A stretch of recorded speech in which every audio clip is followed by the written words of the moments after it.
ঈদে মিলাদুন নবীকে বেদাত বললে কি বউ অটো তালাক হয়ে যাবে?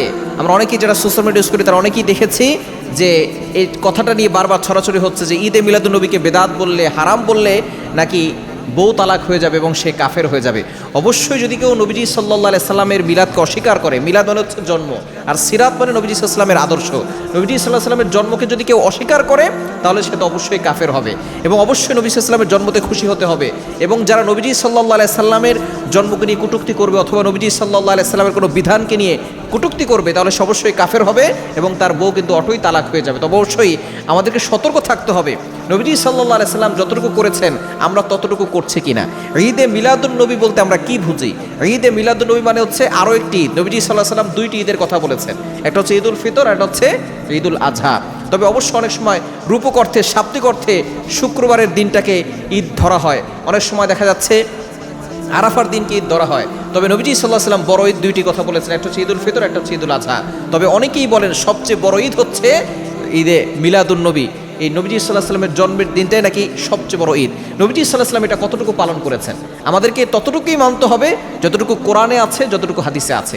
আল্লাহ পাক রব্বুল আলামিন নিজেই বলে দিয়েছেন, পবিত্র কোরআনুল কারীম খুলেন 28 নম্বর পারার 5 নম্বর পৃষ্ঠার 8-9 নম্বর লাইন, সূরা হাশরের 7 নম্বর আয়াত, ওয়ামা আতাকুমুর রাসূলু ফাখুযু ওয়ামা নাহাকুম আনহু ফান্তাহু। নবী যেটা বলেছেন সেটা ধরতে হবে এবং নবী যেটা নিষেধ করেছেন সেটা ছাড়তে হবে। নবীজি সাল্লাল্লাহু আলাইহি সাল্লামের জন্মের ব্যাপারে, কবে তিনি জন্মগ্রহণ করেছেন এটা নিয়ে অনেক মতভেদ রয়েছে। কবে জন্মগ্রহণ করেছেন এটা সোমবারে, এটা সকলের কাছে ঐক্যমত।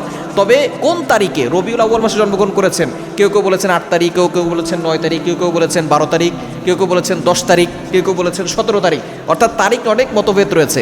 এবং আবু বকর সিদ্দিক রাদিয়াল্লাহু তাআলা আনহু এবং ওমর রাদিয়াল্লাহু তাআলা আনহু, ওসমান রাদিয়াল্লাহু তাআলা আনহু, আলী রাদিয়াল্লাহু তাআলা আনহু, হাসান হোসেন রাদিয়াল্লাহু তাআলা আনহুমা, তারা কেউ কিন্তু ঈদে মিলাদুন নবীতে জশ্নে জুলুস পালন করে নাই। এখন অনেকে দেখা যাচ্ছে এদিনে সিন্নি বিতরণ করে, খিচুড়ি বিতরণ করে। নবীজি সাল্লাল্লাহু আলাইহি সাল্লাম জন্ম উপলক্ষে কি করেছেন? নবীজি সাল্লাল্লাহু আলাইহি সাল্লাম জন্ম উপলক্ষে রোজা রেখেছেন।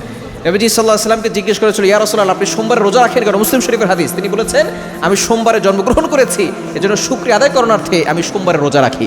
যদি কেউ নবীকে ভালোবেসে থাকে তাহলে সারা বছর সোমবারে রোজা রাখা তার জন্য হচ্ছে অনুসরণীয়। সে নবীজি সাল্লাল্লাহু আলাইহি সাল্লামকে ভালোবেসে জন্ম উপলক্ষে তিনি রোজা রাখছেন। নবীজি সাল্লাল্লাহু আলাইহি সাল্লামকে ভালোবেসে আপনি কেক কাটবেন, ওয়েলকাম ইয়া রাসূলুল্লাহ, ওয়েলকাম ইয়া রাসূলুল্লাহ, এই ধরনের কথা যারা বলে এবং এই ধরনের স্লোগান যারা দেয়, আপনি নিজেরাই চিন্তা করে দেখেন যে এই স্লোগানটা নবীজি সাল্লাল্লাহু আলাইহি সাল্লামের শানে কতটুকু যায়। যারা নবী সাল্লাল্লাহু আলাইহি সাল্লামকে বেশি ভালোবাসা দেখায় শুধুমাত্র রবিউল আউয়াল মাসের 12 তারিখে, এই দিনে তারা ফজরের নামাজ পড়ে না, জোহর পড়ে না, আসর পড়ে না, নামাজ না পড়ে, যারা নবীজি সাল্লাল্লাহু আলাইহি সাল্লামের সুন্নাতকে না মেনে, যারা ঢোল তবলা বাজিয়ে, গান বাজনা বাজিয়ে জশ্নে জুলুস পালন করে, তারা কখনো নবীর সত্যিকারের আশেক হতে পারে না। এভাবে নবী সাল্লাল্লাহু আলাইহি সাল্লাম কখনো ঈদে মিলাদুন নবী উদযাপন করেন নাই। সুতরাং এই ঈদে মিলাদুন নবী অর্থাৎ 12 রবিউল আউয়ালে ঢোল তবলা না বাজালে, গান না বাজালে, এরপরে হচ্ছে জশ্নে জুলুস পালন না করলে, সিন্নি খিচুড়ি না খেলে যদি কেউ বলে যে সে কাফের হয়ে যাবে তাহলে এটা হচ্ছে তার ভুল ধারণা। অবশ্যই আমাদেরকে এই বিষয়ে সতর্ক থাকতে হবে। নবীজি সাল্লাল্লাহু আলাইহি সাল্লামের আদর্শকে পরিপূর্ণভাবে বাস্তবায়ন করতে হবে। কোরআন এবং সুন্নাহ যতটুকু আছে আমরা ততটুকুই পালন করার চেষ্টা করব। এটাই হচ্ছে আমাদের জন্য নবী সাল্লাল্লাহু আলাইহি সাল্লামের আদর্শকে আঁকড়ে ধরার অন্যতম একটি বিধান। এজন্য অবশ্যই নবীজি সাল্লাল্লাহু আলাইহি সাল্লাম যতটুকু বলেছেন ততটুকু করব এবং যেগুলো নিষেধ করেছেন সেগুলো আমরা কখনোই করব না। আল্লাহ পাক রব্বুল আলামিন সকলকে সঠিক বুঝ দান করেন।